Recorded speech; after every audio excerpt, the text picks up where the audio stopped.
web browser open, so this should hopefully populate with our faces in a second. Wait a minute, there we go. Oh, hang on, browser open, so this should hopefully populate with our faces in a second. Right, well, what I need to do is it's set to private, so what I need to do is I need to go back into the video, I think. Just bear with me. Edit video, I think.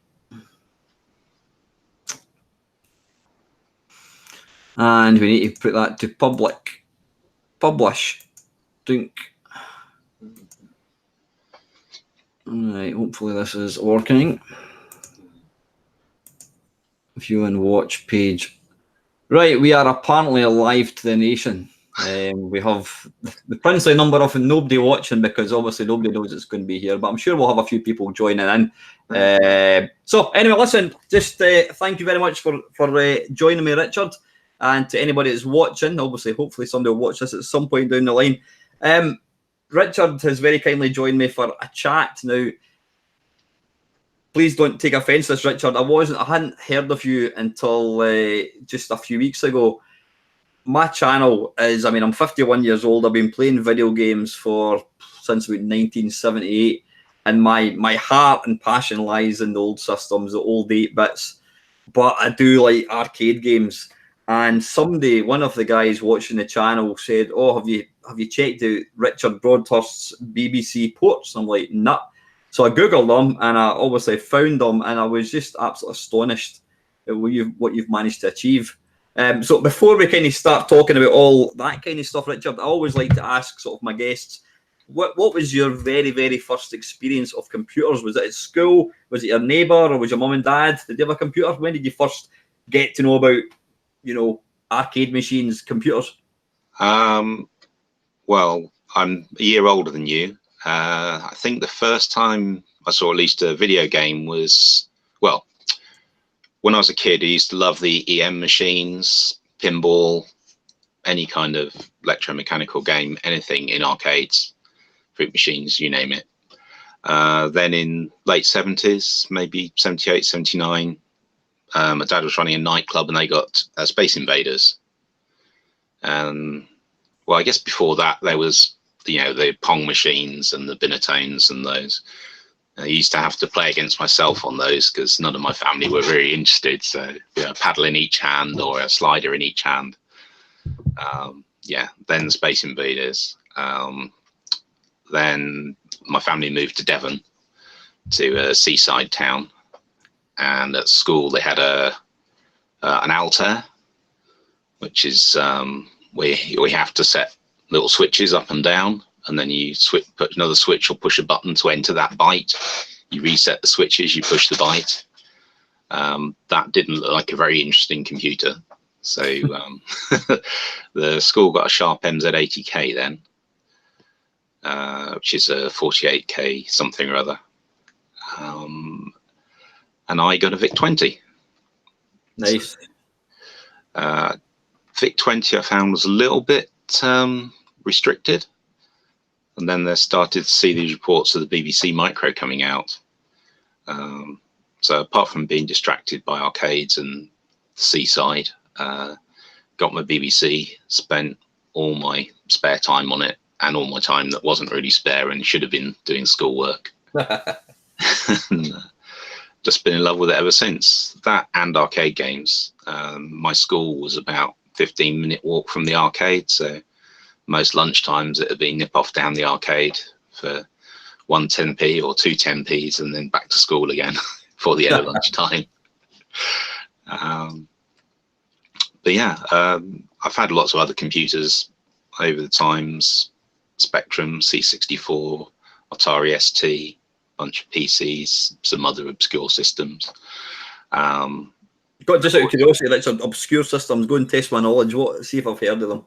Oh, I'm not even sure I can remember what it was now. It might have been an Apricot or something. Had 5 1/4-inch floppy drives. Right. Were they not Apricot computers? I can just always remember them. I'm sure I started working in an office in 1985, and I'm sure they had a sort of this big, I think it was an Apricot. I mean, that was always just it was always just like any business machine, or were there games for these kind of things? Yeah, it was with the if I've got the right one anyway. Mine had a 5 megabyte hard drive, and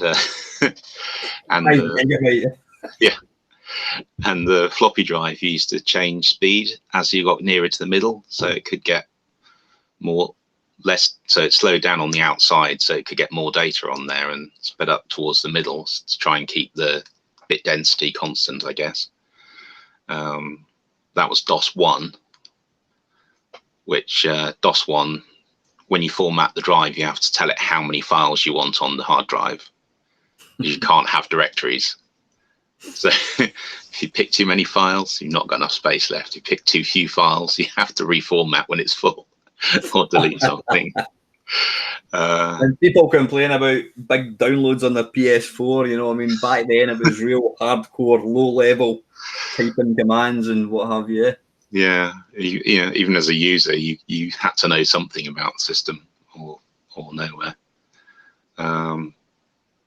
Yeah, so apart from that, I always end up going back to the BBC, because for me, it's kind of got the right level of. It's a nice restricted environment, but it's got just enough interesting bits of hardware that you can make it do things that people weren't expecting. Mm-hmm. So did you buy the BBC yourself, or was it a present for your mum and dad or something, or who?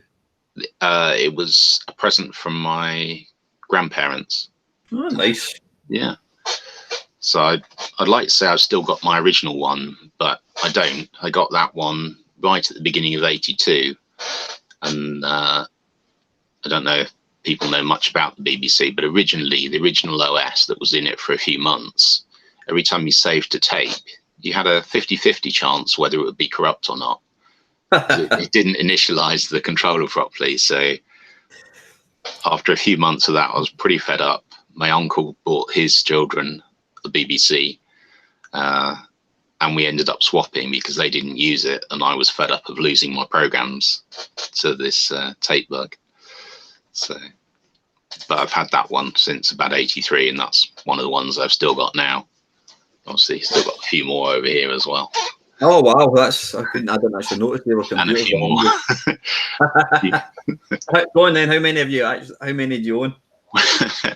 I think it's, as long as the missus isn't listening, about 30. Why do you collect them? Do you just like having them? Or? I just love them. I take them around to quite a few shows around the country. Last one I was at was Revival.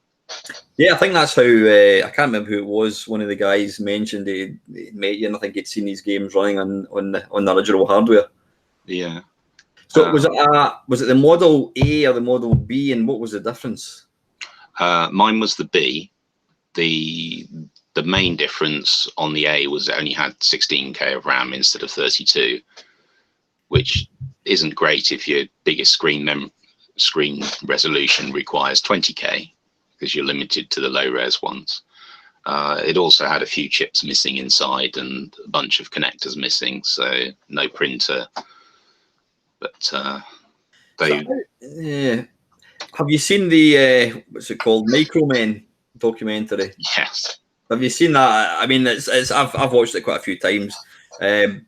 Obviously, you know, the whole BBC, the BBC, you know, programs for schools thing that kicked off initiative, and they obviously put out a sort of tender to was it like the Video Genie, because the Colour Genie, I can't remember what it was, obviously. What do you call it? Sinclair plus BBC. Now, if it's to be believed, the guys, Chris Curry and his team, literally got this thing working. I mean, I'm sure that was probably artistic license for the purpose of the program. The guys are coming in up the stairs and they couldn't get it working, and he was trying to, we've gone the wrong way, I'll need to take you back down. He was trying to buy time. And they walked in and he goes, we've got a fully working computer, and it was just working. Yeah, I'm not too sure about that, but I've also worked nearly 15 years in the games industry. Oh, have you really? Yeah. And when we've had a gold master to send off to the duplicators and it's not quite ready, we've sent the courier to go and buy us pizzas first. to try and delay him a bit. So I can see them trying to do something at the last minute. I mean, it's quite, again, I don't know how much truth's in the actual, how much is based on fact or fiction. But I mean, yeah, obviously Chris Curry went into the local, was it university or college, and he just targeted all the geeks. And these are the clever guys. And it's, I mean, I don't know if you've met him before, Jeff Minter. Do you know Jeff at all? I know of Jeff. Yeah. So I've not met him. I mean, I've met him a few times. I've known him for quite a long time, but yeah, he's done a lot of talks and that. He's a really nice guy, and he was basically, when he started working, he was at a college thing, and he wandered into this room, and there was just one guy sitting tapping away in a computer, and he got interested in it, and it turns out, this was a computer, and he realised that he could interact and write his own games, and basically there was just a tiny little group of them started writing games, and that's kind of how he kind of got started. Yeah, that's that's a bit like it was at our school. So there was one guy who was teaching two other guys how to do division in binary, which again, that was on the Altair, so that wasn't too interesting. But then they all left, and the next year when they got the Sharp, and then three of us pretty much were the only ones who were getting interested in the computer at all for the first kind of year or so. What's amazing is, I mean, see this, the computer you're talking about with different plugs and that. So was there not actually a screen or that for it? The Sharp? Or the original computer you were saying, there was like different wires and what have you? No, it just had a row of, I don't think they were even LEDs. They were more like the little Nixie lights, is it? Like you used to get on the old petrol pumps. Well, not even a segment display. So yeah, just like little light bulbs, but so that was your output.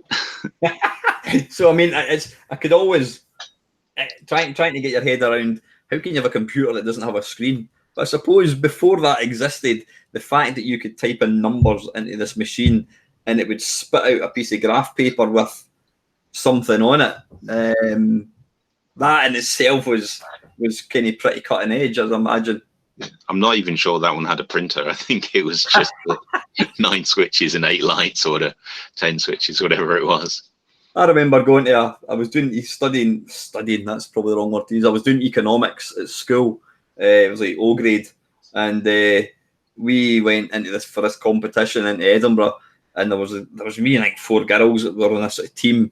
And it was like we had to run the economy. And you had basically all you did was you would say, right, inflation's going to be 2.6, and you would just change the rate of tax, the rate of inflation, and then you had to wait about half an hour, and then you'd get a printout showing you what unemployment was, and it was real basic stuff. But this was cutting edge to us. It's like, wow, a computer. Yeah. So how many? What was the computer you said was the first one in the school of Sharp? Sharp ends at 80K.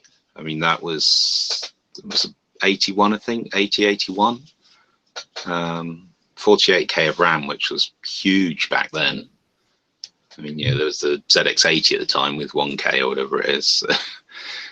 It was just crazy. Had a built-in cassette deck, built-in little black and white screen, and the keyboard was arranged in not like a typewriter with offset keys. So they're a diagonal. They're in rows and columns, but not offset, so just vertical columns and horizontal rows for little square keys.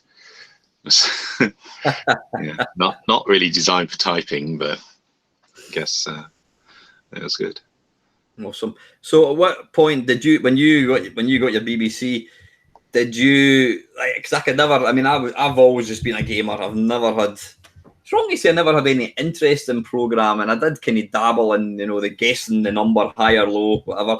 That was about the extent of my knowledge. I mean, I owned a I owned a Commodore 64, and I know they were notoriously more difficult than, say, a BBC. I did do my O grade, and I have to say I got a B for that, and you had to write stuff in the BBC. But at what point did you decide I prefer programming rather than playing games? Pretty much straight away.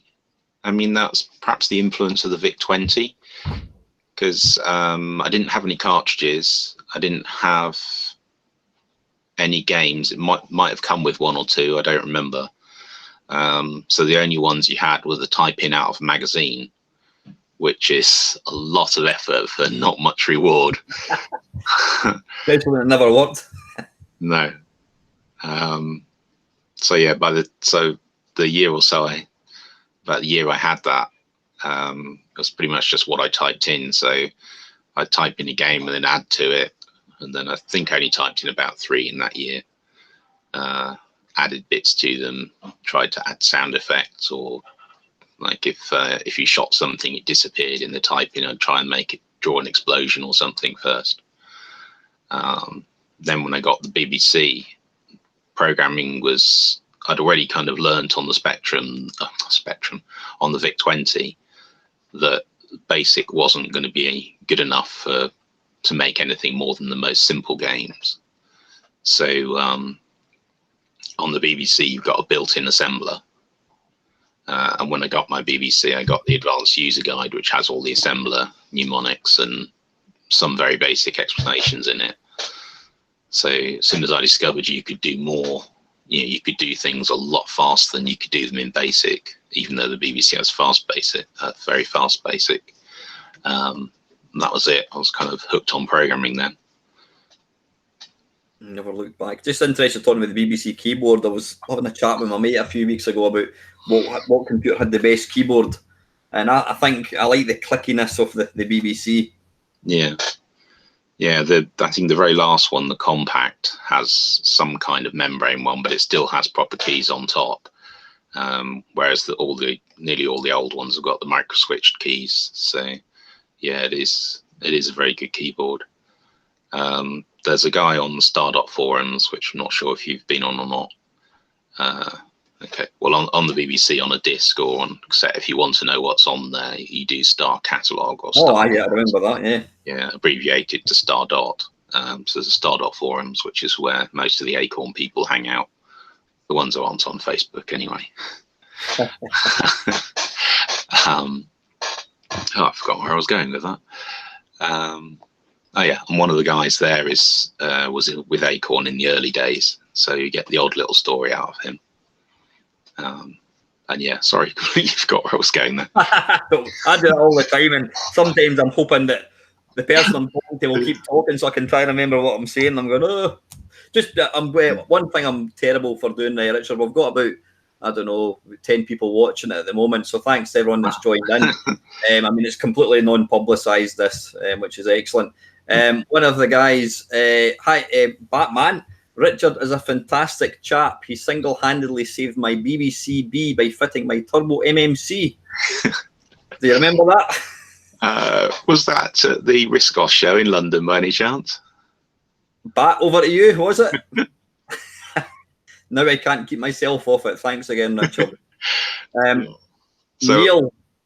Ox is asking, how's the Moon Patrol conversion coming on, Richard?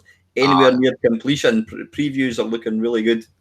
Yeah, no, sorry, I've been really lax on that. I started it about Christmas, and about end of February, I kind of almost stopped doing it. I do a little bit now and again, but not much.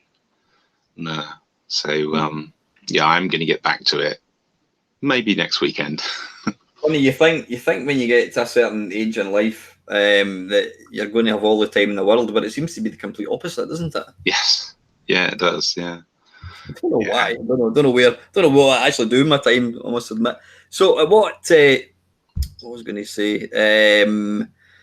I forgot what I was going to say now. So I mean, like, sort of going back to like playing games. Did you really? When did you stop? Do you still play games? I still play the odd arcade game. Usually on MAME now. If I can get to an arcade club, or I mean, I'm down south, so not very, I've only been up there once. But yeah, or the Revival. Although I think I only managed to get 2 games in at Revival because I was too busy talking to people. Yeah. Yeah, so I love a game of Defender now and again. Go on then. What's your highest score? Oh, it's not very high. about 28,000, I think. Yeah, well, it's the chap who I met down at Nerg. I don't know if you've heard of Nerg. Yeah. North East Retro Gaming, I think it's. I was down in Nerg a couple of weeks ago, and I was going to be doing a kind of live chat with a couple of the guys, and this other guy tagged along, and I didn't know who he was, and I introduced myself, and my name's Paul. I'm Alan. Blah blah blah. It turns out that Paul is. I think he's not. Apologies, Paul, if I've got this the wrong way around. He's either the best in the world at Defender. And he's the third best. He's the best at Europe at Robotron. Paul was going for. Have you played Robotron before, Ian? Richard, sorry, Ian. Who's Ian? Richard, I beg your pardon. Have you played Robotron before? Yeah, 2 sticks, isn't it? Twin stick. Yeah. Well, he was going for the get this 100 million, and he after 16 hours the machine crashed. He was on 75 million. Oh no! And he actually. One of the guys said to him, "How do you go for a piss when you're playing that amount of time?" He said, "Well, when you've accumulated about 200 extra men, it takes 14 seconds for the guys to kill you, so he can basically give himself 10 minutes of a pee break." And he can play for like infinite at Defender. When I was down there, he showed me him playing Defender, and it's just like, wow. Yeah. I was saying that I lived at a seaside town. We had a pier. It was in Teignmouth. There was a pier, and remember one day in the summer going in, there was a guy playing Defender in the morning with quite a few ships and quite a high score. I went back at lunchtime, and he's still playing. I went back in the afternoon, he was still playing, and he just played the whole day, and just didn't have the reactions to do that. Still don't. Never will now. But yeah, absolutely. So, what's your favourite arcade game? If you had to pick one, if you could only ever own one arcade game, what would it be? Oh, I think that's too tricky.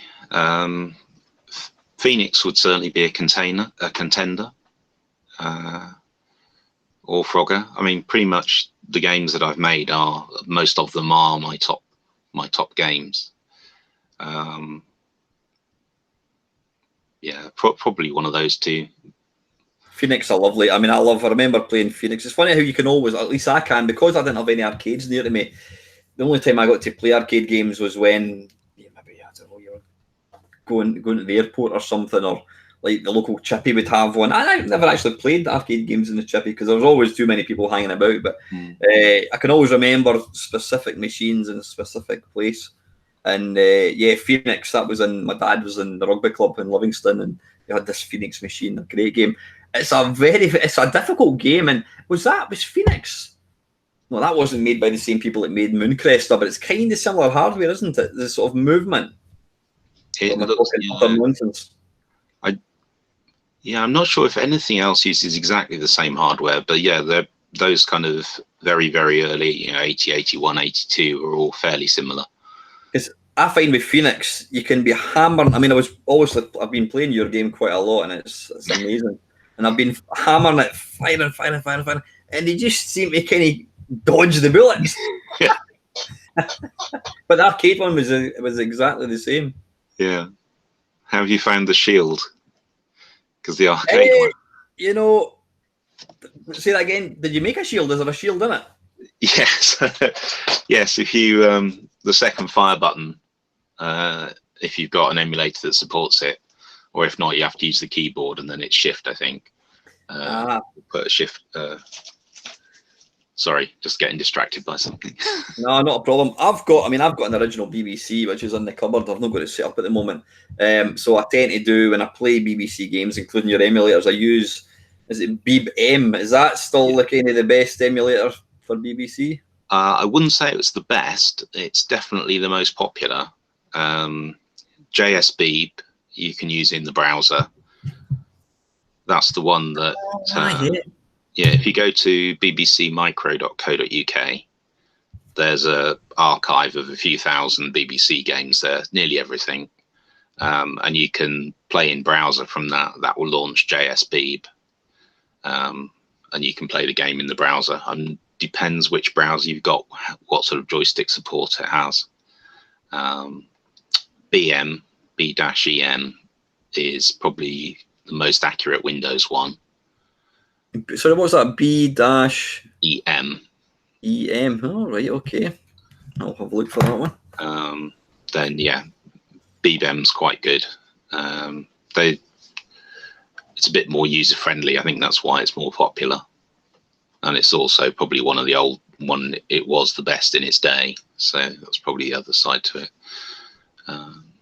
I think a lot of these. I mean, I've been emulating machines for I don't know, since about 1990s, and until the time I saw the very first. I didn't even know what a name. I mean, is emulator? Is it an emulator a word out with gaming? I can't even think if it is. Well, it is, yes.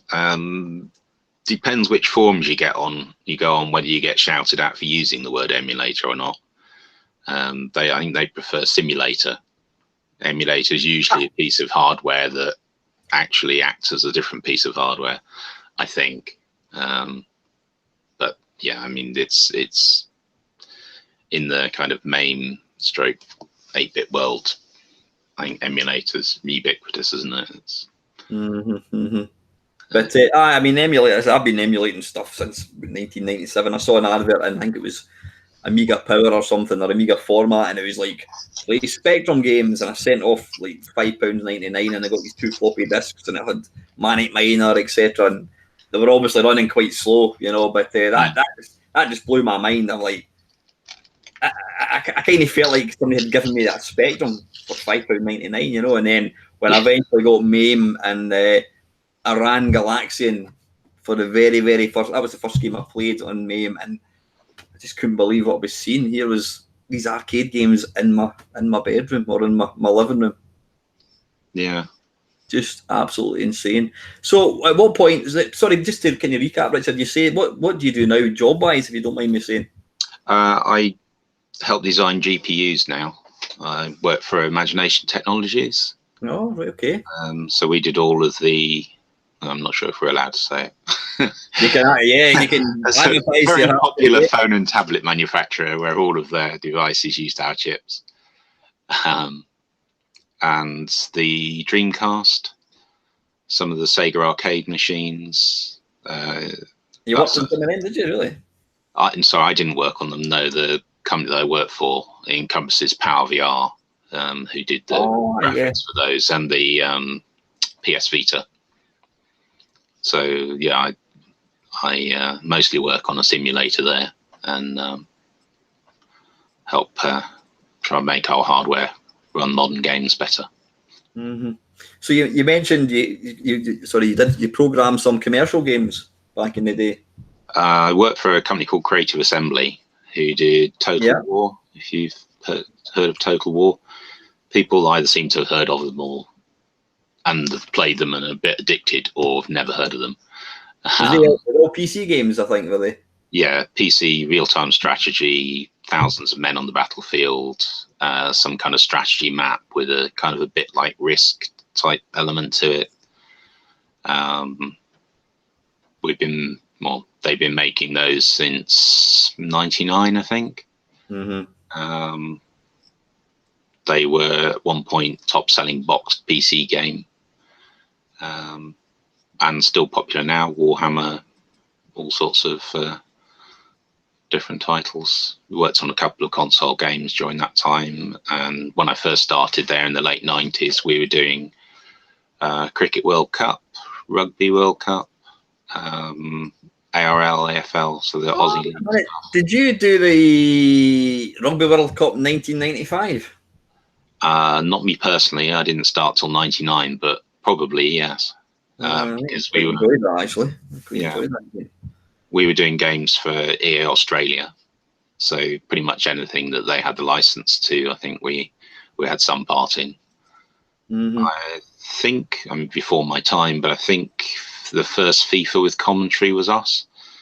We were trying to find something to fill the CD with, so commentary system. I'm trying to think what the first.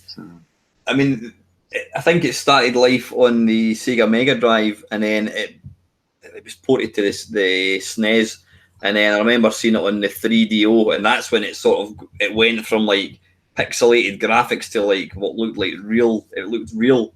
I can't remember if the 3DO version had commentary. Yeah, I don't know. I don't know, or was it the PlayStation? I'm not quite sure actually. So obviously were you kind of when you were kind of growing up as a teenager with your BBC, you were playing games, but you were programming. Did you never like think about I'm going to write something and try and get them published? Not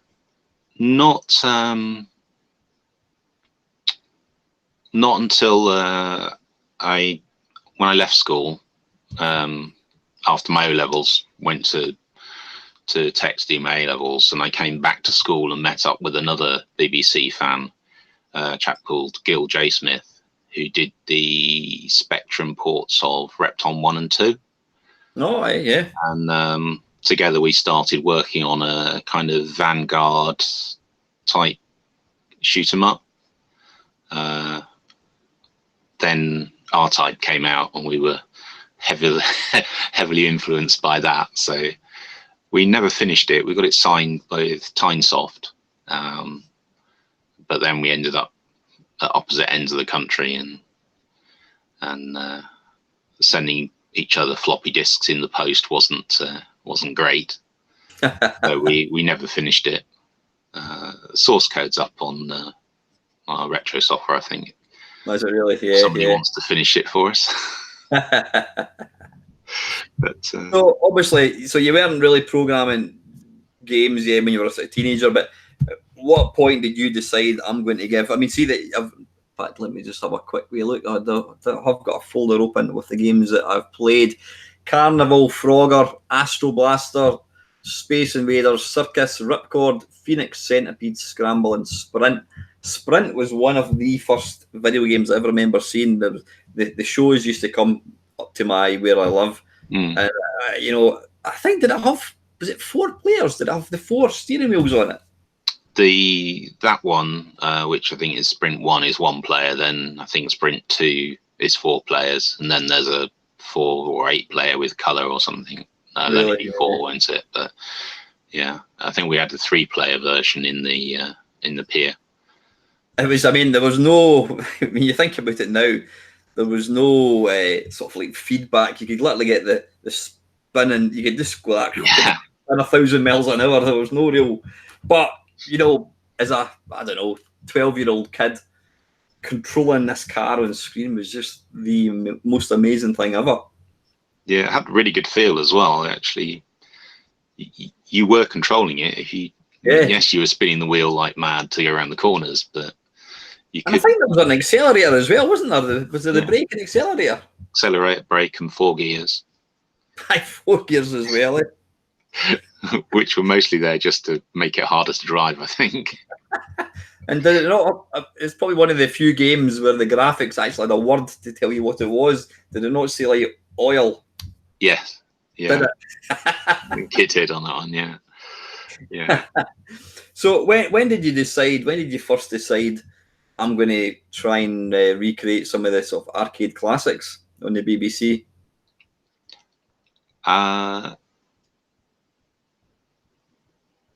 Well, probably about originally when the Acorn soft version of Carnival came out, Carousel, because it's awful. Is it? And at the time, it was my favourite arcade game. So I really wanted to write a better version, but I couldn't, at the time, I couldn't make a better version. So around 2010, I think, for some reason, I just had an idea of how I could do it. So it's kind of must have been going around in the back of my head for quite a while. 25 years. And so when did you actually write Carnival? Was that the first one you did? Yeah, so yeah, I think I was about 2015, I think. Took me about half the time, I think, was getting the music right, because I have no appreciation for music whatsoever. I can't hardly hear the difference between 2 notes, and even the speed of the tune. So I kept putting up versions on retro software as it was then. It's now migrated startup, and people would say, "Oh, the notes are wrong, or it's the wrong frequency, the wrong pitch." the wrong speed, and I couldn't hear anything wrong. So I ended up recording the game and recording from main, and then comparing the waveforms in a wave editor like Audacity or something like that, to see what frequency one wave was doing and what frequency my wave was doing. So I could see, oh yes, my wave's only about half as fast as it should be. That must be the wrong note. So that was a bit laborious, but I think you pretty much nailed the tune. Yeah, it doesn't speed up in quite the same way as the arcade one. I think the arcade one might get higher pitched. I can't remember now. But yeah, I tried to put everything in there. And Dave Moore, who gets involved with some of these retro events and runs those sites or ran them at the time, he kept saying, put more color in it, put more color in it. So, but because I didn't want to do what a lot of the other machines do when they do an arcade game. They go into low resolution mode, so kind of like the 160 by 224 or something. I wanted to keep it with the arcade res of 256 by 224, which is a 4-color mode on the BBC. So you have to kind of pick where on screen you can use your colors. You can only have 4 across any given line, so it's trying to find a bit of the screen where you can use a color that nothing else will interfere with, and nothing that needs to be in that color will be somewhere else. So you can then swap them as you go down. So that's why it has a couple of extra like different colored bullets and different colored lines at the bottom, just to sneak in a bit more color. Mm-hmm. I suppose, was there ever a temptation to try and enhance the graphics, or did you want to try and stay true to the original? Mostly I try and stay true to the original, partly because I have no graphics ability, along with no sound ability. So I tend to rip them out of main. Thank you, main, for providing those graphics. I did also, actually, I used to work in a company that installed jukeboxes, video games, arcade machines. So when the machines came to the end of their life and they got smashed up, I used to keep sets of ROMs. Oh, I didn't hear that. Oh.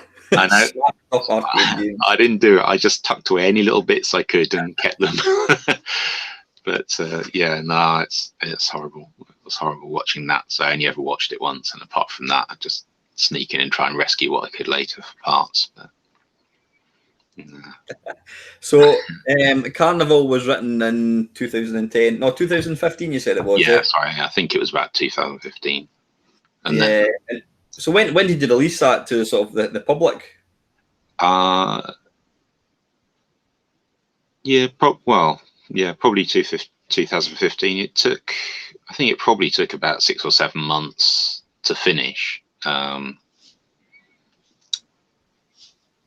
which is probably 150, 160 hours probably in that one, just because it had been so long since I'd done any BBC programming. And well, I'd always done a little bit of tinkering, but doing that kind of amount of graphics and making it 50 frames a second and no flicker, and it just takes longer to do everything. It definitely gives you an appreciation for why a lot of games weren't like that back in the day, particularly on the BBC. With there were quite a lot of BBC sold, but not to people who were going to buy games for them. So I can kind of see why, however many million Spectrums or 27 million is it C64s, you can see why that would be a lot more attractive target than 1.5 million BBCs, where 1 million probably aren't going to buy games for them anyway. So. I think there was always there was that's what I loved about that time. There was the different computers, always, and I'm not insulting anybody here, but the Spectrum was the poor snotty-nosed kid. The Commodore 64 was generally the guy who had rich parents. The BBC was the guys who went to private school with even richer parents. The Ataris were the real geeks who nobody really knew. But I know that's a sweeping statement. And then there was the Amstrads.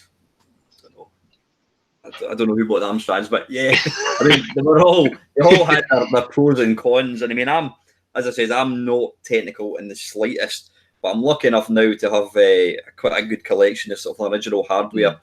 And although I'm a C64 man through and through, it was my first kind of computer. Well, I had a Texas T1 TI 99. I always called it a T1. It's a TI Texas Instruments. Yeah. 994A, and I only had one game for it, and it was absolutely awful. I wanted a Spectrum. My mum and dad bought me the Texas because it had a nice veneer, shiny veneer, and it looked like a proper computer. But yeah, I mean, I'm a C64. That was my first love. You know, I'll always go towards that. But I think the Atari in the right hands was a phenomenal machine. You know, when you consider it came out, I think sort of the tail end of the 70s, it was way ahead of its time. Yeah, they were amazing. That's fine. Have you ever tried to program other computers besides the BBC? Not in the same level at all. Not at the hardware level, really. I mean, the VIC-20, I did a bit of high-res graphics, but with 5K of RAM, 3.5 usable, it was never going to be. You're never going to get quite what you wanted out of it. Yeah, have you seen some of the games that people are putting out for like the Atari 2600? It's just phenomenal. Yeah, Xevious is well, it's quite amazing, I thought, for the time. I mean, when you start looking at it, when you look at a game, you think, now how can I do that with kind of two more detailed sprites, two not very detailed sprites, and a dot? It's it's yeah. I mean, my mate Jamie Hampshire, he's a massive Atari fan. He's a kind of musician as well, and I don't know if you know, Jeff Minter brought out TXK on the PS Vita. It's probably the game to own the system for. It's Tempest. It's phenomenal. And Jeff asked all his mates if they wanted to write music tracks for the game, and Jamie wrote one, and he ended up winning an award for this. But he programmed a game called The Wicked Father on the Atari 2600, and basically the premise of the game is he's murdered his kids and his wife, and he's drowned them, and he's got to basically try and escape. The water level is think of Rainbow Islands, but with a dark, sinister overtone. It's a dot. That's all you are, and you've got to press the fire button to kind of joust, but it takes a bit more kind of skill. You've got to exit it. You've got to try and keep your head above the water and escape. And it's a fantastic game. And he even had memory left over. And he's got this. He's got music in it, and it's also I don't know, raster interrupts. I don't know what it's called. It's even got like the screen sort of, and it's like disco lights flashing because you had extra memory. It's a fantastic game, and it's just incredible. But do you think that these kind of games, the ports that you've done, Richard, could you have bar or taken, forgetting that you said you were rubbish at graphics? Do you think you could have and sound and sound? Yeah. Do you think you could have programmed these games back in 1985, or has the internet, the whole wealth of information and the tips and code, and the fact that you can probably write it on a PC or whatever, did that make it possible, or could it have been possible back on the original hardware? For the stuff I've done, all the stuff Jeff. Yeah, like your amazing ports, which we'll talk about shortly. Could you have written them back in 1985, and could they have been as good? Well, the game that Gil and I were writing is called Geltron. You can see bits of that on Retro Software or on my YouTube videos. That is pretty much as good as the stuff I do now. The great advantage that you've got now, apart from all the techniques being well known, I think I've only learned one new technique on the Beeb in the last 20 years, is the editors, sorry, not the editors, the emulators, have debugging features. And if they don't have the feature you want, you can just add it. You can add any piece of miracle hardware that will help you find a bug. Whereas in the old days, you'd have to load up your game, run your game, it crashes. You've got no way of knowing what went wrong. You just sit there and stare at code for days and days and days. Or, if your tape saved properly, you can go back to the previous version and try adding it again, whatever feature you were trying to add. So that makes a huge difference. Most of my games now take between about 40 and 80 hours to write. I mean, it takes me weeks or months to get that time to do them. But that's only possible because of I guess partly the assemblers and the speed that the PC can assemble stuff at. It takes 2 seconds to assemble all the code, convert all the graphics, compress it all, put it onto a disk image, and start up the emulator. Whereas saving it to tape, loading it back, and really just running the assembler would probably be a minute in the old days for that size code base. Mm-hmm. So and then it's going wrong. Well, I can stop and I can look at everything that's in memory. You could do some of that back in the old days if you had the right ROMs. But it does make it a lot easier to do. You still have to come up with the ideas, but that's kind of the code side is where my creativity lies, mm-hmm. not the graphics or sound. So when you were writing these games, did you write them in an emulator, using an emulator? Yeah, I use Visual Studio as an editor, and I use that to launch BBASM, which is a cross assembler. So it runs on Windows or Linux or whatever you like. It's just straight C. That produced a disk image. So it produced the disk image, and then it launched. Visual Studio launches the emulator with that image, so the game's up and running. And for that, I'll either use BBEM or BM. BM if I'm trying to see if I'm doing something tricky with the 6845, the graphics chip, if you like, because it emulates that more accurately. BBEM for most debugging, I find easier. I find it works more the way I want it to work, and it's also easier to hack new features in for me. I'll use Visual Studio, and if people are into programming, I basically have debug build set up to run BBEM and release build set up to run BM, and then I'll put it on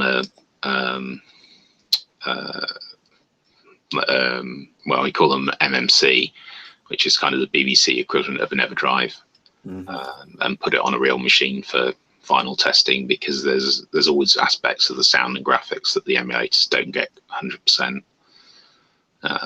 You probably noticed that actually when you were playing Carnival, you'll notice it plays the music, and then there's some weird beeps and squeaks that shouldn't be there.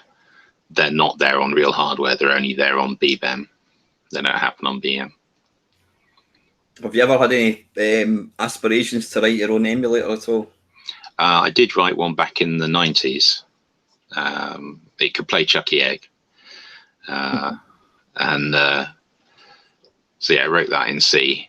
And then as I went to uni as a mature student, I had to pull it apart, converted it to Java, and submitted it as my third year project. As you do. As you do. Yeah. Yeah. I don't know if you've seen. I don't know if you know Jim Bagley. Are you aware of Jim? Do you know Jim Bagley? Yeah, we've chatted on messaged a few times. I missed him in person at Revival, but yeah, he was saying that his favourite game was Scramble. So because I was writing Scramble at the time. So have you ever thought of doing a version of Scramble? And he said, no, but I must think about doing that. And I didn't hear any more back, and I hadn't noticed he'd written one, but I'm pretty sure he's done it for the Spectrum Next. He did, and I've played it. Yeah. Was that the Baggers in Space? No. That's getting more Scramble, No, I actually played. I did play Scramble about 2 months ago on the Spectrum Next, and I don't know whether I discovered a bug, but I couldn't get the bomb to work, whatever it was. But it does look lovely. It does look amazing. One thing I'm interested in, Richard. Jim. The reason I mentioned Jim Bagley is he managed to, using an SD card or something, he managed to sort of stream Dragon's Lair through his ZX81. Have Yeah. you seen that before? Yeah, and on the Acorn Atom, which is the late 70s Acorn machine, that predecessor to the BBC. Yeah, I guess if you've written a video codec or of some description, then that's probably the best thing to use it for on a Spectrum. When I worked in the arcades as a teenager, we had a Dragon's Lair machine. I was never a big fan of it. I played it a couple of times and went, it just seems to be, well, I guess now you'd call it a quick time event, wouldn't you, in the modern game? But yeah, I was very impressed with the technology. But a hot, dusty, in those days, sometimes smoky environment's not the best place for a Laserdisc player. So, yeah. But I mean, obviously, Jim, that wasn't possible. The technology did not exist to do what he did a few years ago. He couldn't have done that back in 1979. No. Could, in theory, you have a BBC game running in an emulator, but you increased the memory to, like, I don't know, 4 gig or something, or is that not possible? Well, it's the BBC is set up to have 16 what's called sideways RAM banks, so you can basically have 256k of memory plus the 32. But are you familiar with the Bad Apple demo, with the girl swinging around with an apple and a sword and an umbrella, and it's been on all of the consoles, all of the micros. Well, anyway, there's a guy called Kieran from Bit Shifters Collective. He did a version of Bad Apple for the BBC Micro. He actually did it in teletext graphics. So it's basically 2-3 minute video with music, and he wrote that so that plays off original floppy disks. So that could have been done in the early 80s. Yeah, it's not Dragon's Lair, but it is. But it is for video. Another guy has done because on the BBC you've got a thing called the Tube, which is basically a 2 megahertz bus that was originally put there so you could put second processors onto the BBC. The first one was just another 6502, and then Z80, 80186, the 16-bit version of a 6502, 68000, I think, 6809, and the original ARM chip, 32-bit ARM. So you could put 4 megs of RAM on it using that. And one of the guys has written a video player so you can stream video in over that. It's cheating, really. But something you could have done back in the day if you'd put, say, 2 megs of EEPROM, which would have been available, and some logic to control it. You could have done that back in the day. The funny thing is, it would probably cost like £2,000 or something to actually have the hardware to run it. Eh? Yeah, exactly. Yeah. My one of the things that I love talking about was I've got a lot of old magazines, and I was looking at a PC magazine from like 1983, and there was an advert, or 1982, 1983, and there was an advert for a 30 meg hard drive, and it was for like the Apricot or something. Yeah. And it was $2,000. It was either £2,000 or £3,000 for a 30 meg. Yeah. And what I did was I worked out, the price of meg, price per meg. I don't know what it'd be, 50 quid a meg or something. And then I worked out based on I bought myself a 2 terabyte drive for about 70 quid off Amazon a couple of years ago. That 2 terabyte drive, based on 1982's pricing, would have come in at something like £35 million. It's like, and the equivalent 30 meg would have cost, I think it was like 0.0001 pence. Yeah.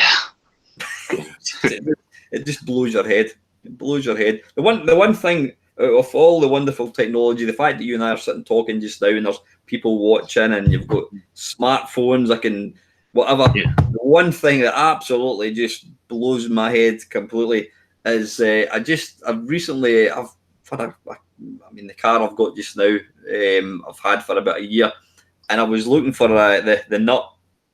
I was getting new tires. I was looking for the nut, and I thought, where's that? And I discovered I've got a CD player. I never even knew it had it. It's a company car. I never knew I had the CD player under the bloody car. And I was looking at it. I thought, there's an SD slot. So I've bought myself a 64 gig memory card for about 20 quid off Amazon. Yeah. And it's like the size of my fingernail, and it's got like 6,000 songs in it. Yeah. How is that possible? How can you get 6,000 songs on a piece of metal the size of my fingernail? Yeah. I just don't get it. I mean, yeah. Well, you're saying that. I don't know what you use for storage on your BBC. But, it's an MC thing. MC, yeah. So like one of those. Because I'm too stupid to. But I didn't know anybody that could help me. Yeah.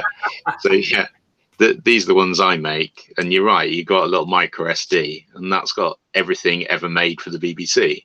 Yeah. On there, except Granny's Garden, because wouldn't want to get sued. What's the significance of Granny's Garden? It's an educational product from the early 80s, and they still sell it now, and they still chase the copyright.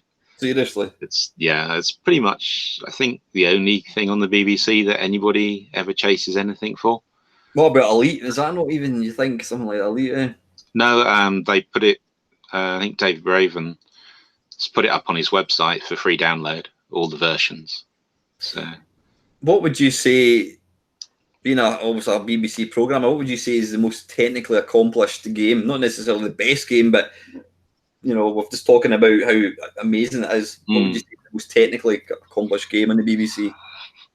Well, I think there's kind of two that spring to mind. Elite, obviously, for its 3D and the procedurally generated universes.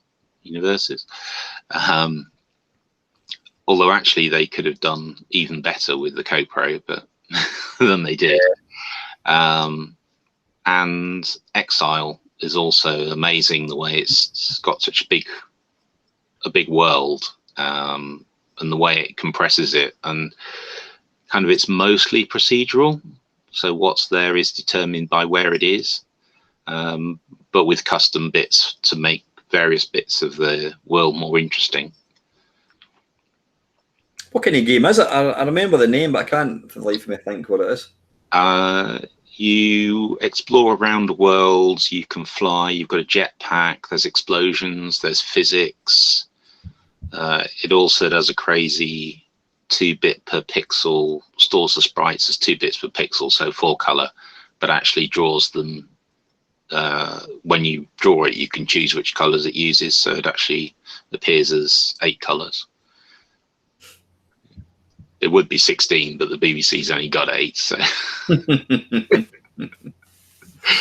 mean, another game that I didn't know anybody that had a BBC, but I'm led to believe. I think the BBC Archimedes is apparently that's meant to be the sort of definitive original version of Elite. What was I going to say there? Jeff Crammond, he programmed. Was it Revs? Yes, Revs, excellent. That's quite an impressive. I had it on the C64, but it ran at like 3 frames a second. Whereas the BBC, how much quicker was the BBC processor than the C64 one? Well, effectively twice as fast. I don't think it actually ran at twice the rate, but the thing about the BBC was its RAM was at least twice as fast as anything else at that time, which is one of the things that made a 1981 machine with 32K so expensive. Was its RAM was just twice the speed of everything else. So its 2 megahertz processor, just checking the megahertz and gigahertz, it gets to run at 2 megahertz all the time because the RAM runs at 4. So the graphics gets to run at 2 megahertz for when it's displaying. CPU gets to run flat out, whereas on nearly everything else, well, either it runs slower in the first place or the CPU has to wait while the display puts stuff on screen. Except the Atom, where it's a bit of a mixed bag, and if the CPU happens to access something while the graphics is displaying something, it gets no on the screen. So it gets a bit of leftovers from whatever the CPU is looking at. So yeah, and things like the Electron didn't keep that up. So Electron's even weirder. It's got fast RAM, but it only 4 bits worth, so it has to do 2 lookups for each byte.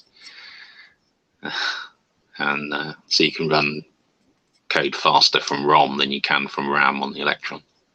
At least if I remember correctly. What was I going to say? You've just raised an interesting point. The Acorn Atom. Now, according to that program, Micromen, if that was true, Chris Curry got these group of geeks together and they made the BBC. Where did the Atom come in? Was that before it, or did they kind of forget? Did they just gloss over it? Was that the first machine they made or something? Do you know? Well, I'm asking you like you're going to know that for the BBC. I'm generally curious as to when the Atom came in. That came out before the BBC. It was before the BBC, and then I think before that was the System range of computers, which were basically all kits and like mini rack mount type things. Still 6502 based, still very, you can see the beginnings of the BASIC and the operating system. And then the Atom was kit based at first, I think, and then you could buy it ready built. I'm not great on it. I picked up stuff over the last few years, but I never knew about them at the time. Have you got an Atom? Do you own one? I do have one, yeah. It's I've not even seen one actually. What does it kind of? I don't want you to go and dig it out of the cupboard, but I mean, what does it look like? Too late. Oh, you got yeah, beauty. Here's one we prepared earlier. Ah, okay. So it looks a bit like an Electron, or the front 2/3 of a BBC. What was the memory in that? I think it came with 6K. That one's, I think, got 32 or 30 something in it now. It's got an MMC memory card reader for it as well. I don't really do anything on it, but I do take it round to the shows. Like you're saying, it was at Revival. It goes to the Riscos shows. It's been to, no, that one hasn't been to Bletchley. We do a bunch of shows at Cambridge at the Computing Museum as well, and it usually goes along there, although they've got their own, so it doesn't really need to. So I really just take it along for people to remember. Yeah, so obviously going back to that Micromen, the basis of the program was they formed Acorn Soft. Acorn Soft? Is that what it's called? Yeah, Acorn Soft, yeah. They formed Acorn Soft and they made the BBC, but in actual fact, they'd already made other computers before that then. Yeah, I don't think they'd have got to tender if they hadn't made something. Although the Atom's a little bit strange, because although it's a UK computer, it's NTSC output. Oh, really? Yeah. 60 frames a second, so you'd have to use it on a monitor, I assume. So it's the future. It was way ahead of its time then. It was. So you're talking about different computer shows. Is there probably like most of these things, is there quite a sort of thriving community homebrew thing going on in the UK with the BBCs? It's certainly not huge. There are quite a few. You were saying about Jeff Crammond and Rebs. He also did Stunt Car Racer. That's cracking, yeah. And I don't know if you've seen the recent bought for the BBC. The Kieran, the guy I was saying about Bad Apple, him and I think he did it on his own. No, him and some of the other Bit Shifters guys took the C64 source code and ported it to the BBC. So it needs a master to run on because it's got 60. It's got to match up with the Commodore 64K or even more that it needs. But yeah, that'll run on the master. So the master's still the same speed as a BBC. Even the Master Turbo is still the same speed as a BBC. It's just got those sideways RAM banks I was talking about before, where it can have 16 lots of 16K. It just has RAM in some of those. And they took away the ability to plug a speech chip in. In fact, same one as your TI 994A. Right, yeah. Steer around. So yeah, maybe have a look at that. I think it's probably one of the best versions. And at Revival, I was showing it to a couple of people there, and they were saying, "Well, that's a better frame rate than the Amiga." I mean, yeah, it doesn't have the colors and the resolution. Well, probably the same resolution. It doesn't have the colors of the Amiga, but that kind of shows you what you can do on what the CPU speed difference is in a BBC, because it's the same code as the C64. So, what was the website you said, Richard? We can look at these. They're probably on bbcmicro.co.uk.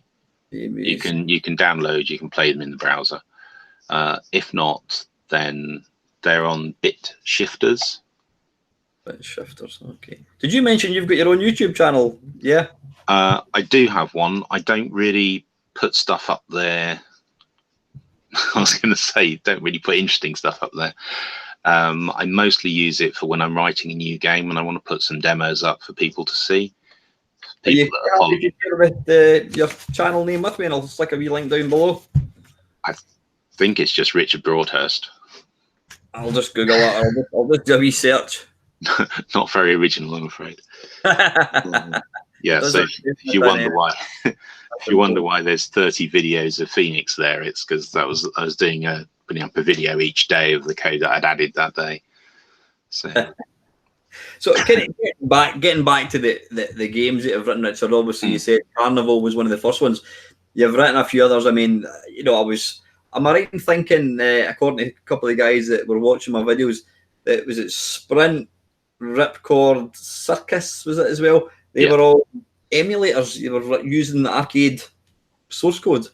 Yeah, I mean, they work in a similar way to MAME, except that they don't need to emulate the CPU itself, because I may try pick games that were 6502 based.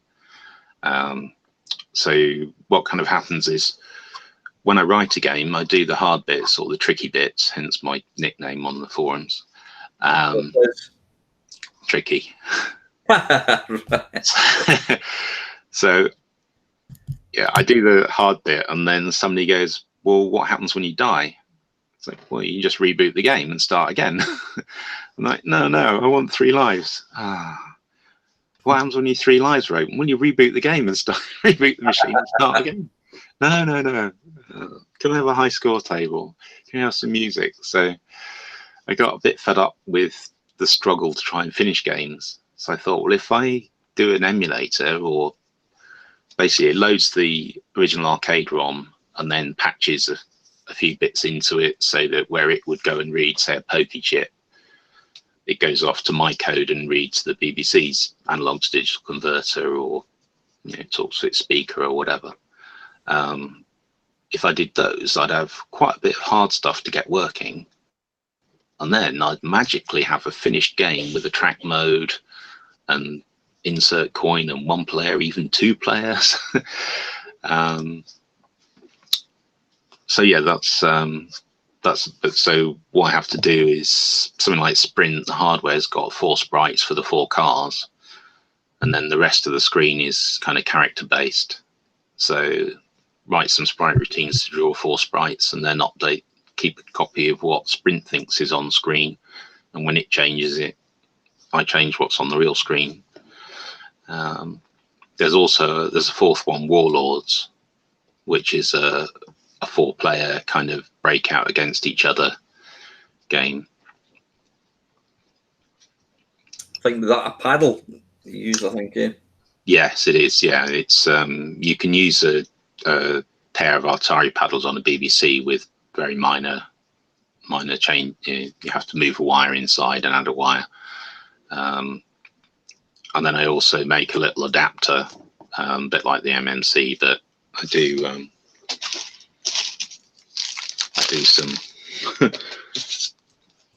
do some little joystick adapters and paddle adapters, so you can use Mega Drive controllers or Atari controllers, the joysticks or paddles. So that one, yeah, you've got 4 paddles. You each have your fire button because that's kind of handy because it's on the Atari paddles anyway. Mm-hmm. And then, yeah, you one in each corner. You can catch the ball and fire it at the opponents. But, yeah, I've got I don't know if it's the original BBC joystick, and it's absolutely god awful. It's just a little bit of wire with a black little knob, and wherever you move it, it just kind of stays. It doesn't self set. It's like an analog. Try playing Jetpack with that, and you've got a decent half in your hands. Yeah, they're not great for arcade games. But I have got an adapter somewhere in there which I've probably bought for yourself actually, off eBay, and I think the guy had made it himself, and it basically plugs in, and at the top it's got a bit where you can plug an Atari sort of 8-bit joystick in, which makes a huge difference. Yeah, I think his are a bit more professional than mine. If they work. So yeah, you've obviously, like I said, you've done. I mean, Frogger is an astonishing conversion. I mean, they're all awesome. Space Invaders. I don't know if you watched, but you must have watched part of my video because obviously you started commenting on it. You think you commented on it, obviously, hence the reason we managed to get together today. But I did. What I like to do is do a wee side by side comparison, and you just see how good the timing is. I mean, so for a lot of games, I'll play them back in MAME, do a recording frame at a time to see how, does this thing move 1 pixel a frame, 2 pixels a frame, 1 pixel every other frame. So I do try and get the movement speed correct. I mean, I'm playing at 50 frames a second on the BBC, and the arcade game was 60. So, some of them do play slower than the originals for that reason. What would you say your favourite, or not your favourite? What would you say the port that you've done is the most impressive one? And you're most proud of? Well, I think the one that probably, the one that's got so I think Frogger is probably moves more sprites at 50 frames a second than any other BBC game ever, probably more than any of the 8-bit machines actually. But kind of part of the reason it does that is I was thinking I actually wanted to write a tech demo for how many things could you move on a BBC if all the conditions were right, so that you could, because there's things that you need to do to move things very quickly on the BBC, or to draw a lot of things, and it turned out that needs to be things moving horizontally with lots of repeats of the same bit of graphics. So like the logs, there's a left, there's 3 logs on a row, there's 3 left ends, there's 3 right ends, and there's 6 middle sections because it's the same thing twice. So you can actually draw that a lot more quickly than you could draw 3 different things on a line. So I was trying to think, what has things that move horizontally, don't go up, there's very little going up and down, they're repeated. And then, so then I thought, hang on, that's Frogger I'm talking about. So I'm going to do like Frogger as well. But really, I did it as a tech demo. And then, because I get cross with people who do wonderful demo coding and then don't make a game out of it, I do understand why now, because some things that you can do in a demo, you just, if the cars went diagonally, you couldn't do it. So I appreciate that it has to do exactly what works best on the machine to put it into a game. Mm-hmm. Are your games, bug testing wise, have they been tested quite thoroughly, or is it perfectly permissible that they may just crash after a certain length of time, or are you fairly confident that they're kind of quite robust?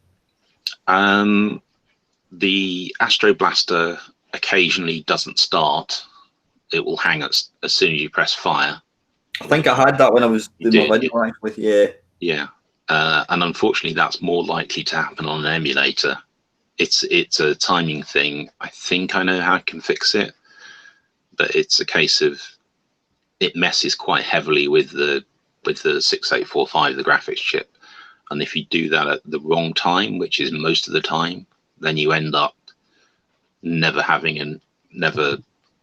getting to a point where you have control, well, not control back, but yeah, it just messes up and you can't unmess it up. So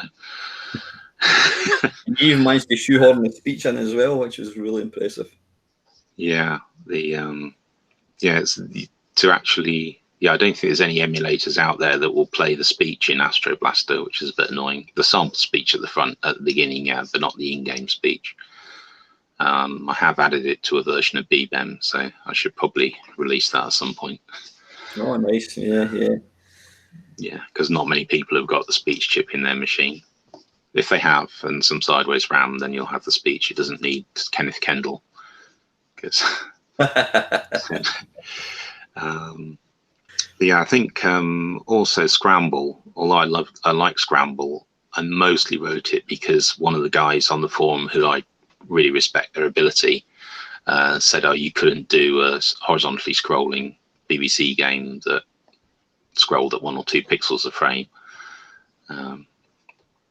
So it had to be done, really. You shut them up big style then, didn't you? Yeah, but it's just a shame. I should really get around to doing a version that uses sideways RAM, so you can have wiggly rocks instead of straight line rocks. But yeah, what was the last conversion you did then, Richard? You're obviously working on Moon Patrol, but what was the last one to kind of get finished? I can't remember now.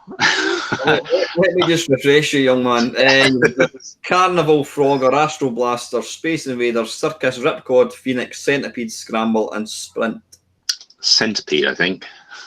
That's a great version. I love Centipede. I'm rubbish, but it's like, I mean, you've done a cracking port again. The side-by-side thing. It's just awesome. I mean, how long did it take you to sort of do that one from the ground up? That was about 40 hours work. That one. I mean, spread over a couple of months, but yeah, about 40 hours. Yeah. So I was just looking somewhere. I've got a trackball. I remember you mentioning that you weren't convinced it might work on a trackball, but does that trackball work on a PC by any chance? No, but I think in BBEM you should be able to choose analog mouse stick. Oh, okay. But then I can't remember if you're supposed to, if you choose trackball or not trackball. I think analog mouse stick and trackball would be the options in BBEM. Because a couple of games that I was playing when I was doing my video, I think it was at Carnival was fine. The sort of black and white ones, the early ones, your Sprints, Ripcord, Circus. I was all over the place. I couldn't. It was just going yup, play side to side. Yeah, because I wasn't using an analog stick. I'm imagining, eh? Yeah, Circus and Ripcord are paddle games anyway. Sprint should work on an analog stick, although I'm not sure which version's up on bbcmicro.co.uk. So probably need to tweak that. One of my mates, Mark, has got an excellent YouTube channel. He is the world record holder on Thrust, which is, I don't know if you know what Thrust was. It was kind of like a Lunar Lander type game on the 8-bit machines. I think it was on the 8-bit machines. And he said that the BBC version is the best. I mean, I've played a few. I've played it on the BBC, and the BBC just seems to. It does vector graphics more realistically looking than, say, like the Commodore 64.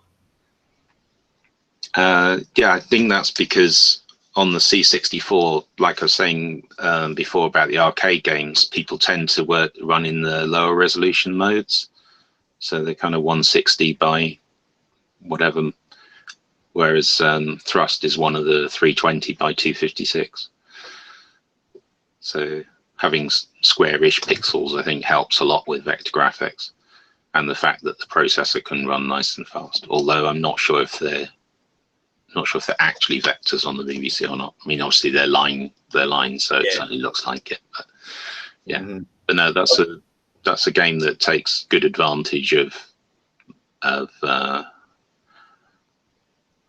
what it can do. The sort of strengths of the BBC itself. Yeah. One again, it was somebody that pointed out in my direction a couple of years ago. Somebody ported arcade. I'm just looking at your T-shirt at the back. Arcade Asteroids, Yeah. and the emulator also runs on not on the BBC, on the Atari. And I have got a video out where I've got the arcade running, and I've got the BBC and the BBC. Sorry, not the BBC, the Atari and the C64. The C64 one does run a wee bit slow, but it's just fantastic. It's absolutely amazing to see these two 8-bit machines running an arcade game. Yeah, it was when I was doing the emulators, I was very tempted. I got as far as writing the writing a BBC version of the graphics chip that does the vectors in the Vector arcade games, but never got any further than that. It can draw the font and the screen, but it doesn't actually play the game. So have you got any game you would like to port to the BBC? Well, I guess that the Joltron I said I was working on with Gil, I'd really like to finish that one day.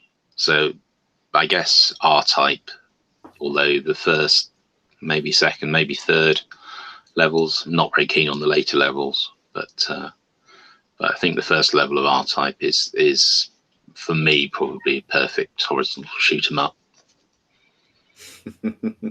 Do you do requests by any chance though for games? Did I? Yeah. There is a thread on Stardot that when I finish a game and I can't think what to do next, I'll bump that thread. Can I put my hand up and request Berserk? I don't know if you know what Berserk is. Yes. Yeah. It's it's probably in my top 3 favourite arcade games. Hence the reason my little logo is my YouTube channel thing. Yeah. One of my mates, Steve Snake. I don't know if you know Steve at all. Steve was he wrote a lot of games. He wrote Bomberman on the Xbox 360. He also programmed Rainbow Islands. He programmed Rodland on the C64. He programmed NBA Jam in the SNES. He's a really good programmer.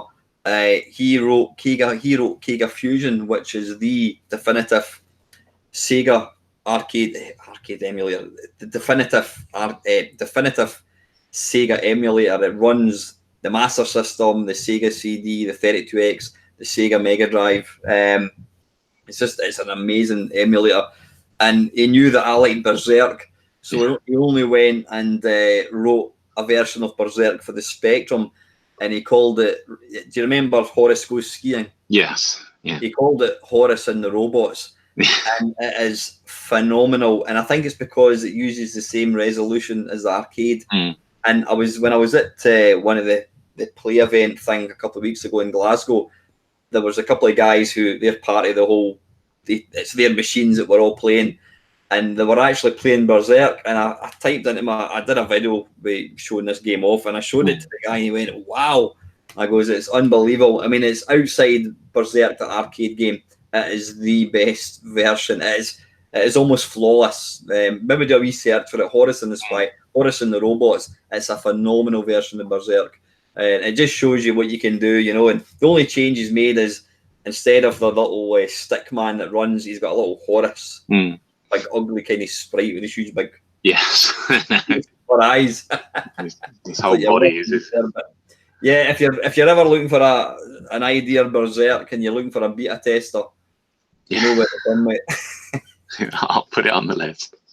So listen, Ian, I have taken up quite enough of your time. I really appreciate you taking time to talk to me. I'm just going to have a quick squint at the comments. If I've got anything here, let's have a look. Ox is saying the Beeb was considered a rich kids or educational computer due to the price and placement within schools. This held it back greatly in terms of the more extravagant games being developed for it. And Shinobi said, I like the bit about how Richard said he had no musical expertise, so he ported some arcade games by visually comparing waveforms. Brilliant. And let's have a quick look. Colin Jones is saying here, if you play Scramble in the browser emulator BBC Micro.co.uk and you press escape, you return to a freshly booted BBC Micro. And he presses what, sorry? Escape. It boots to the yes, sorry, yes. Escape is quit my games. So technically you could actually work, you could be You could burn a toilet in Yeah. Afghanistan, and as long as you've got an internet connection, you could technically be programming your next game. Yes, yeah. So you've got no excuse for not writing Berserk for me, anyway. Well, I was going to do Robotron first, but anyway, listen, Richard, like I said, I've taken up quite enough of your time. I've had an absolute blast talking to you. It'd be really great to keep in touch with you. I will put a link to Richard's YouTube channel and also to the bbc.co.uk games where you can download them. If you're a fan of classic not emulator games, classic arcade games, go and check out Richard's games. They're absolutely awesome. So it just remains for me to say, Richard, thank you very much for talking to me, mate. Take care, and I'll see you soon, eh? yeah, thanks for having me. Thanks, mate. Bye-bye.